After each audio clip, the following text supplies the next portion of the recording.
Congressman Hakeem Jeffries of New York, chair of the House Democratic Caucus. Great to have you on, Congressman. Just tell me what you know and what you're willing to say. Obviously, there's some security concerns here about the threats this individual directed at family members of yours on January 6th. Well, good evening, Chris. Thanks for having me on. And I just want to express my thanks and deep gratitude to the FBI, the NYPD, the Capitol Police, as well as all of the law enforcement authorities who clearly have taken this threat and all of the threats that have been directed at members of Congress and others seriously in a moment where we saw a violent attack on the Capitol incited and encouraged by Donald Trump. This is something that unfolded on January 6th, directed at a family member of mine. This individual apparently had secured a phone number, secured an address, made it appear as though they were prepared to proceed violently, either at the address of my family member and or my own home address at the same time that the Capitol was being attacked. The most important thing here, Chris, is that what was chilling in the message that was received is that this individual said, "Stop telling lies. Biden did not win. He will not be president."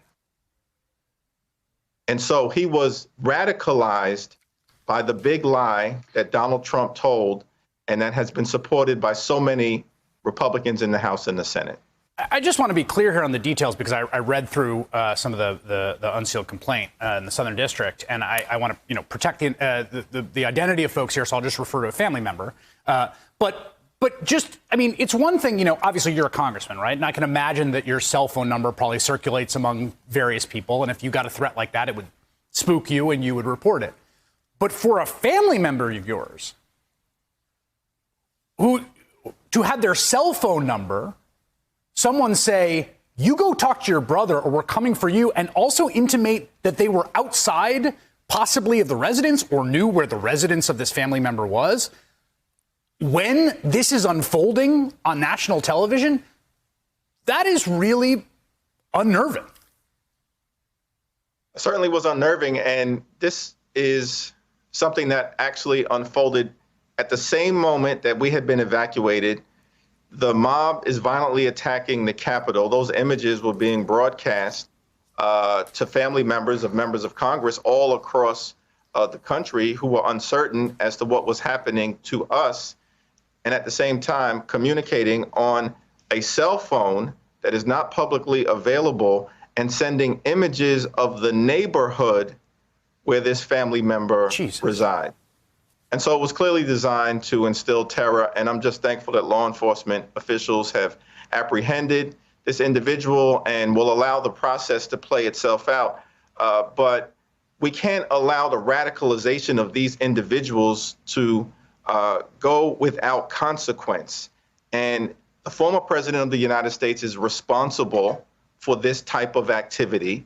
He's the person who has perpetrated the big lie that he actually won the election and that the presidency was stolen by Joe Biden and Democrats in the House and other individuals like Mike Pence. That's why there were people who violently attacked the Capitol, who were there to assassinate Nancy Pelosi, hang Mike Pence, and hunt down members of Congress. And now you've got Senate Republicans who want to whitewash the whole thing.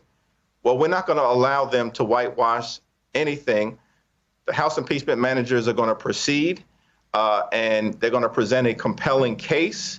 And I'm hopeful that we can find 12 additional Senate Republicans prepared to do the right thing and convict Donald Trump. Yeah, what goes through your head when you hear Nikki Haley say, I mean, come on, move on. I mean, give the guy a break. Yeah, I mean, it's such an outrageous statement and shows how people who I previously had respect for have just been corrupted with their sycophantic behavior in connection with Donald Trump for whatever the reason. It's really a sickness that seems to have infected the Republican Party, and hopefully they'll figure out how to extricate themselves from it. Nikki, we are not moving on from insurrection. We're not moving on from sedition.